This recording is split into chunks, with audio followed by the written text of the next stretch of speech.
Allah tabarakallah luar biasa ya. Orang kalau punya rezeki itu kadang-kadang memang pengennya berbagi gitu ya. Dan orang ada juga yang pelit, ada orang yang ringan tangannya untuk berbagi. Dan kalau kita lihat tayangan tadi nih Bini, Masya Allah langsung mengisyaratkan kita kayaknya aduh pengen juga deh bersedekah sama sesama gitu. Masya Allah mudah-mudahan Allah kasih rezeki buat itu ya. Buat semuanya yang hadir ya. Dan juga yang nonton.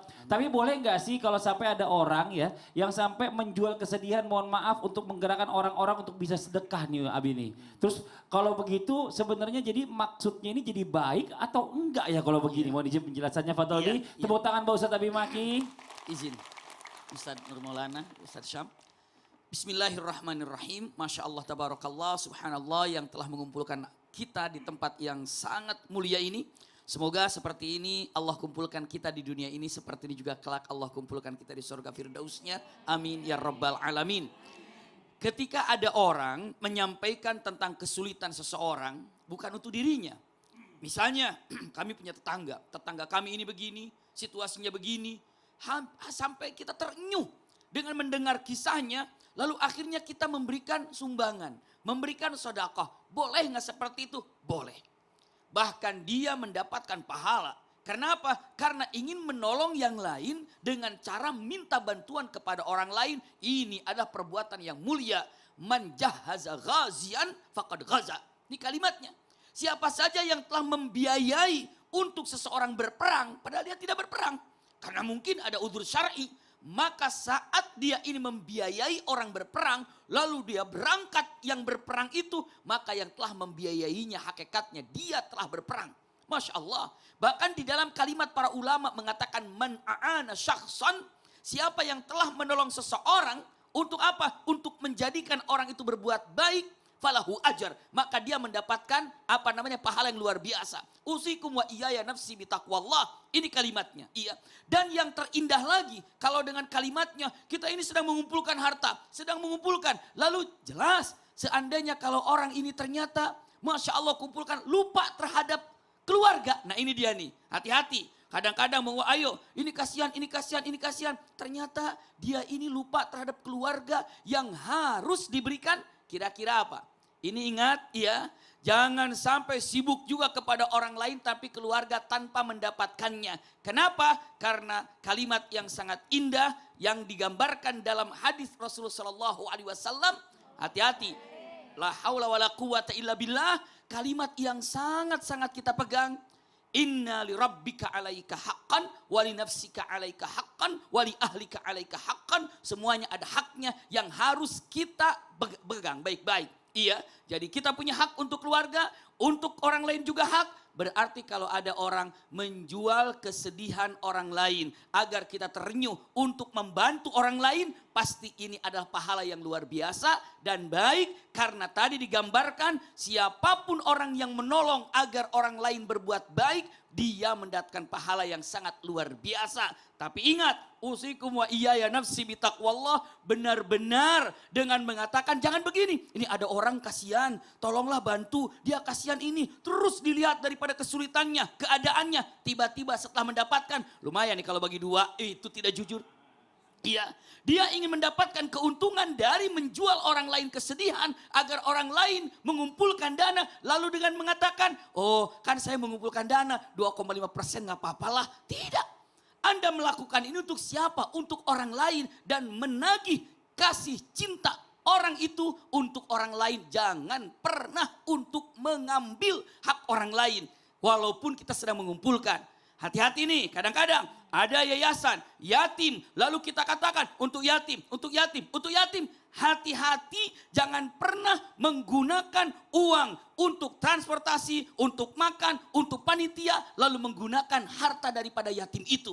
Sama ketika mengatakan kasihan tetangga kesulitan, kasihan ada kesulitan. Lalu ketika mengumpulkan harta, mengumpulkan dana, apa yang dilakukan? Dia mengambil sebagian dari hal itu. Ini adalah tidak dibenarkan. Itu yang dikhawatirkan. Nah. Kalau dapat 1 juta, serahkan 1 juta. Full. Gak ada marketing fee 20% itu gak ada ya. Karena yang mengumpulkan, tidak bisa. Iya, Masya Allah, jazakallah khairan kasiran Bi. Tepuk tangan buat Ustadz Abi Maki nih, Masya Allah. Kadang-kadang yang namanya manusia ya Bu ya. Namanya juga usaha, kan saya udah kerja bantuin, dapatlah dikit lah. Kalau tadi bilang 2,5% biasanya kecil itu mah, banyak yang motong 20%. Nauzubillah min zalik. Nah sekarang kita lanjut nih, kita mau kasih kesempatan sama jamaah yang ada di studio untuk tanya-tanya langsung bersama guru-guru kita yang ada di studio. Tapi sebelumnya kita masuk dulu ke segmen Tanya Dong Ustadz. Kami semua tanya dong Ustaz. Oke, yang mau nanya boleh silakan angkat tangannya. Ayo ibu, bapak, mana sebentar. Oh sebelah sini dulu izin ya. Yang bawah dulu ini, silakan ibu. Iya boleh berdiri ibu. Oke. Assalamualaikum warahmatullahi wabarakatuh. Waalaikumsalam warahmatullahi wabarakatuh. Perkenalkan, nama saya Ibu Emma dari Majelis Taklim Al-Hikmah Malahayu Brebes. Tepuk tangan dong. Dari Brebes. Pertanyaannya ibu. Pertanyaannya untuk Ustadz Maulana. Wih. Oh keselak iya. Silakan ibu. Bagaimana jika ada orang yang meminta-minta terlalu Kedekatan, munduran dikit. Munduran dikit bahaya. terlalu kelihatan sedih banget supaya kita memberinya. Sedangkan dalam Islam tidak diperbolehkan untuk terlalu sedih. Sedangkan bagaimana kalau ada yang meminta-minta, memang mereka kekurangan, apa tidak boleh sedih? Oh gitu. Terima kasih. Wassalamualaikum warahmatullahi wabarakatuh. Waalaikumsalam. Jadi maksudnya ibu, ini makasih banyak ibu ya. Jadi maksudnya ibu itu orang kalau lagi kekurangan pasti sedih. Tapi kan dalam Islam nggak boleh sedih. Tapi boleh nggak kalau misalnya orang minta-minta, kan sedihnya itu kan natural. Masa nggak boleh sedih? Gimana coba? Mau disini penjelasannya? Karena ada memang orang mukanya dilahirkan dalam keadaan mukanya izin Abi dan Silakan. Bismillahirrahmanirrahim. Kepada semuanya, bagi orang yang meminta biasanya kan terlihat sedih. Bukankah dalam Islam kita dilarang terlalu sedih? Mohon maaf, kalau ada orang kekurangan memang kelihatan sedih sih. Iya, kekurangan bahagia hebat itu orang Ya. itu. Karena kenapa? Mohon izin tanpa menggurui hanya mengingatkan. Janganlah kamu lemah, jangan pula kamu bersedih hati. Karena kamulah orang-orang yang paling tinggi derajatnya jikalau kamu jadi orang yang beriman. Kenapa? Ditegaskan dalam surah Ali Imran ayat 139 mengingatkan buat kita bahwa kita ini makhluk mulia. Makhluk mulia. Kenapa? Udah ditanggung rezekinya oleh Allah. Kita menjadi makhluk yang paling mulia. Dan kalau bergantungnya hanya kepada Allah. Jangan pernah karena tangan di atas lebih baik daripada tangannya di bawah. Jangan giniin tangannya. Gini, tangan itu hanya diangkat untuk meminta hanya kepada Allah.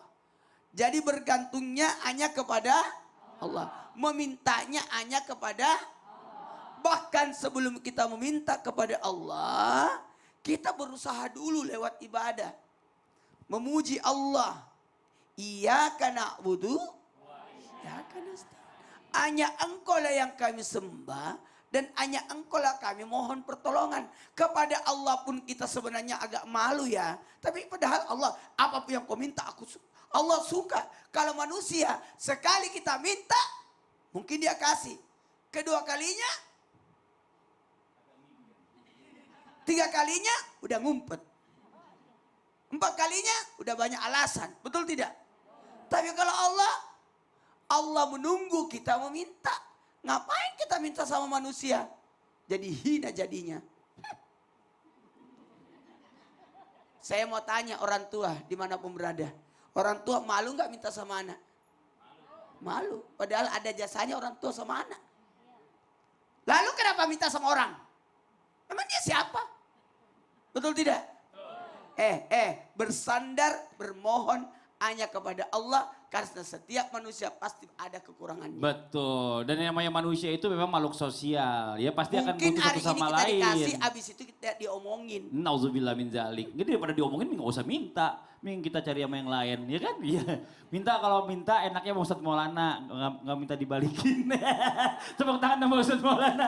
Masya Allah, terima kasih banyak Ustadz Maulana. Kita lanjut lagi ya, kita mau kasih kesempatan lagi sama jamaah lagi buat nanya sama guru-guru kita yang mau nanya lagi angkat tangannya boleh. Ayo silakan. Satu lagi dari sini dulu deh lagi ya. Biar kita selesaikan secara adat yang sebelah kiri saya dulu. Oke, mohon izin Ibu.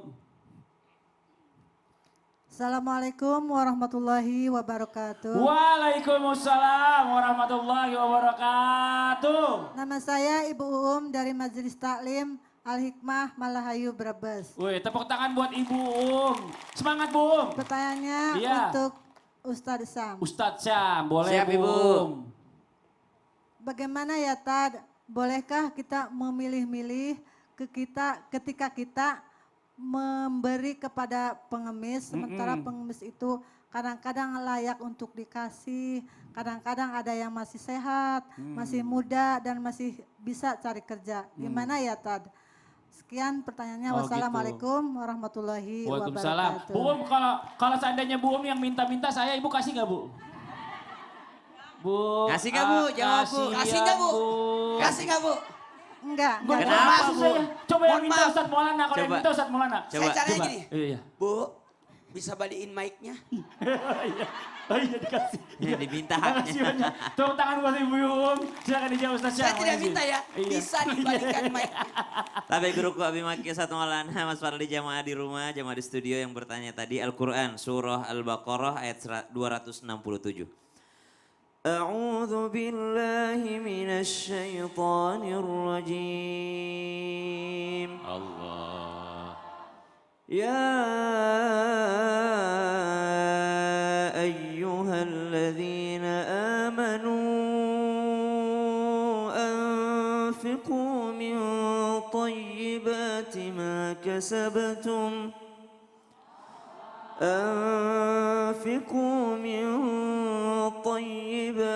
ما كسبتم ومما أخرجنا لكم من الأرض ولا تيمموا الخبيث منه تنفقون ولستم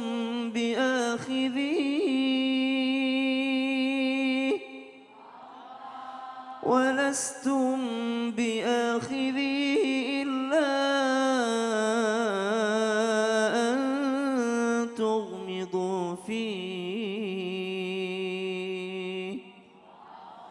واعلموا أن الله غني حميد.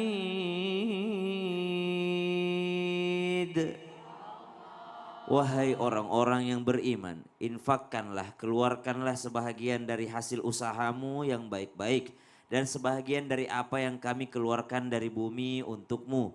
Janganlah kamu memilih yang buruk untuk kamu keluarkan, padahal kamu sendiri tidak mau mengambilnya, melainkan dengan memicingkan mata, yakni enggan untuk menerimanya. Maka ketahuilah bahwa Allah Maha Kaya lagi Maha Terpuji. Ayat ini adalah teguran bagi orang-orang yang kelihatan bersedekah, padahal sebenarnya dia hanya menyelamatkan barang-barang bekas yang ada di rumahnya. Kelihatannya berbagi makanan untuk tetangganya, tapi ternyata dia hanya menyelamatkan makanan tersebut. Siapa tahu nanti basi nggak ada yang makan. Kelihatan daripada dia berbagi baju kepada orang lain, padahal mah karena sudah memenuhi lemarinya, akhirnya dia bagi kepada orang lain. Padahal yang dibaginya adalah sesuatu yang tidak layak. Ayat ini sebagai teguran agar kita senantiasa memberikan yang baik terhadap orang lain. Lalu pertanyaan selanjutnya, kita memilah-milih untuk memberi, penting memilih adalah sesuatu yang baik daripada apa yang kita miliki. Bukan sesuatu yang tidak baik daripada apa yang kita miliki kita kasih ke orang lain. Yang kedua, bolehkah memilah-milih targetnya? Maka Nabi SAW memberikan contoh. Ketika Nabi SAW memenangkan sebuah peperangan, maka Nabi SAW memilah-milih sahabat yang lebih besar bagiannya dibandingkan sahabat yang lainnya. Dipilihlah oleh Nabi SAW orang-orang yang baru masuk Islam untuk diberikan harta rampasan yang lebih besar bagiannya dibandingkan orang-orang yang terlebih dahulu masuk Islam. Maka pada saat itu ada orang-orang yang protes, ya Rasulullah, engkau tidak adil. Kenapa? Orang-orang yang sudah lama menemanimu kok malah dikasih sedikit. Orang yang baru saja gabung dalam pasukan kita kok kamu kasih banyak. Padahal Nabi SAW memiliki tujuan yang lebih besar daripada itu semua. Dia untuk menjaga keimanan orang yang baru masuk Islam, yakni diberikan kebagian daripada yang besar daripada Nabi SAW. Walaupun demikian, maka penting untuk kita memilah-milih hanya untuk melihat orang ini kalau dikasih terus tidak akan bekerja. Tapi ada orang memang yang mungkin punya keterbatasan yang pantas untuk kita berikan bantuan daripada kita. Masya Allah. Terima kasih banyak Ustaz Siap, Syam. sama-sama, Begitu jawaban Ustaz Ibu Lee. ya. Tepuk tangan buat Ustaz Syam. Jamaah. Satu lagi yo yang mau nanya boleh silakan angkat tangannya yo. Satu lagi sini ya tanggung ya. Yang sebelah bawah deh nih. Ayo boleh silakan Ibu. Izin. Iya. Assalamualaikum warahmatullahi wabarakatuh. Waalaikumsalam warahmatullahi wabarakatuh. Nama saya Ibu Yayah dari Majelis Talim Al-Hikmah, Malahayu, Brebes. Ibu Yayah, tepuk tangan buat Ibu Yayah. Silakan Ibu Mau Yayah. tanya dong Ustadz. Silakan Bu. Saya mau tanya kepada Ustadz Abi Maki. Oh boleh. Membicarakan, memberikan bantuan kepada orang lain lebih membutuhkan, sedangkan memberikan bantuan kepada keluarga sendiri lebih baik, tapi alangkah lebih baiknya memberikan bantuan kepada orang lain. Oh maksudnya ini Ibu nih, Ibu lagi muter-muter ya, ke arah Blok M lewat mana maksudnya? Maksudnya gini mungkin Ibu ya, saya coba mungkin bantu Ibu juga. Jadi sebenarnya kita bicara masalah sedekah ini kan bagus ya. Tapi katanya bagus. ternyata lebih utama itu katanya lebih baik kalau kepada kerabat atau saudara gitu ya Bu ya. Iya. Terus kalau ada Terus orang yang lain yang lebih menderita lagi daripada keluarga gitu. Iya, daripada memberikan bantuan kepada orang lain yang lebih menderita, gimana? Oh gitu, Ustadz? iya. Balik lagi kita ke Brebes kalau gitu. Iya, iya, paham Ya. maksudnya. Hatur nuhun Itu Ibu, saja. makasih banyak. Itu Iya, saja. tepuk tangan buat Ibu Yaya. Assalamualaikum warahmatullahi Waalaikumsalam warahmatullahi wabarakatuh. Jadi gitu Abi, jadi kalau misalnya kita bicara sedekah ini kan memang bagus. Tapi lebih bagus lagi kan kalau sama kerabat katanya hitungannya. Tapi kalau seandainya orang lain itu lebih menderita tuh bagaimana? Gimana, gitu. Apakah kerabat, apakah tetap orang yang lebih menderita ini? Mohon izin penjelasannya, Fadl Abi. Ya, terima Tepuk kasih. tangan buat Ustaz Izin, Abi Ustaz Maki. Maulana, Ustaz Syam, Allah ibarik fiik. Subhanallah, ketika kita ini bertanya mana yang lebih kita utamakan, keluarga atau yang namanya kerabat, itu mungkin pertanyaan besarnya. Iya, maka seandainya kita ini melihat sama-sama memerlukan, pastikan keluarga yang harus diutamakan. Karena an-nafaqah 'alal 'iyal itu afdhalun nafaqah. Artinya adalah yang namanya nafkah terhebat, terindah, terbaik, terafdol itu adalah nafkah untuk keluarga. Ini. Bahkan dalam perkataan Rasulullah SAW, hadis Rasulullah, iya, cukuplah orang ini dikatakan orang tidak baik ketika si laki-laki ini menyembunyikan nafkah untuk keluarganya. Na'udzubillah. Istrinya mengatakan, Pak, mama perlu ini karena di rumah sudah habis. Si adik juga perlu ini karena perlu biaya. Lalu suaminya mengatakan, duh saya lagi gak ada mah, belum dapat mah. Ini adalah cukuplah, kata Rasulullah, kafa bil mar'i athiman. Cukuplah seorang laki-laki ini yang berdosa. Dikatakan pendosa ataupun pendosa gara-gara apa? Mengatakan dirinya tidak ada. Mengerikan sekali. Berarti sebaik-baik nafkah yang dilakukan oleh manusia itu adalah nafkah untuk keluarganya. Ini pegang baik-baik. Namun apabila ternyata usikum wa iyaya nafsi bitaqwallah punten ini ada yang lebih memerlukan daripada keluarga kita, maka jangan ragu. Iya, jangan ragu. Ini lebih membutuhkan. Ini tapi cukup. Ingat, bukan berlebih. Kalau seandainya berlebih kita tidak akan pernah cukup. Ada yang lebih membutuhkan, maka serahkan kepada yang lebih membutuhkan. Man nafasa an kurbatan min kurabi dunia, nafasallahu anhu kurbatan min kurabi yaumil qiyamah. Siapapun yang memudahkan urusan-urusan dari kesulitan orang-orang yang beriman, pastikan Allah akan memberikan kemudahan kepada orang tersebut kelak di akhirat. Masya Allah. Jadi hal ini harus kita ketahui, yang namanya keluarga diutamakan karena ini adalah kewajiban bagi setiap suami terhadap keluarganya. Ini gambaran yang harus kita pegang, jangan sampai juga mengutamakan keluarga. Betul. Padahal yang istilahnya apa? Sama-sama kesulitannya. Kalau sama-sama kesulitan keluarga, kalau Betul. lebih membutuhkan, kasihlah Apalagi kepada yang jatuhnya tetap tetangga sebelah rumah. Wah, Wah, itu itu lebih bahaya juga lagi. lebih bahaya lagi ya Bi ya. Mari, Jadi kalau bisa semuanya dibantu, insya Allah semuanya dibantu. Itu lebih Yang baik. penting ada sedikit, yang penting Betul. kebagian Allah semua. ibarik fiik. Masya Allah, jazakallah khairan kasiran Wa ilmunya iyyakum Abi. wajazak. Begitu Wa Ibu Yaya. Tepuk tangan buat Ustaz guru kita Ustaz Abi Maki. Nah buat jamaah Islam itu yang ada di rumah jangan kemana-mana dulu. Setelah ini kita lanjut lagi. Kita masih akan memberikan kesempatan buat jamaah yang di sebelah kanan saya untuk tanya-tanya ya. Sama guru-guru kita di studio. Jadi tetap di Islam itu indah. Jamaah! Yeah.